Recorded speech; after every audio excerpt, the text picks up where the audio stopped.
Let's show you how to connect the machine power supply. Let's get into the cabinet.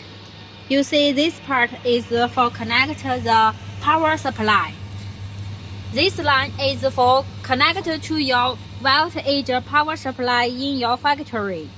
It's 380 voltage with 3 phases. It's 4 lines. Inside those 4 lines is 3 fair lines and 1 ground line. There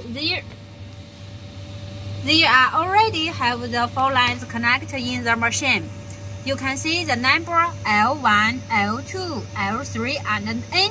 This blue N is the ground line, and those 3 lines is fair lines. There is no order for those 3 lines, and this line is for ground line. With the machine, because there is a vacuum pump and a dust collector. Sorry, this label is Chinese, but let me explain. This is the vacuum pump 1, vacuum pump 2, and this is dust collector.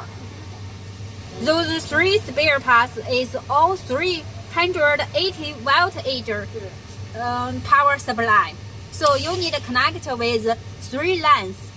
You see, the upside is connected with the 3 fair lines. It's all fair lines, so there is no order. It's L1, L2, L3. Those 3 lines is a fair line.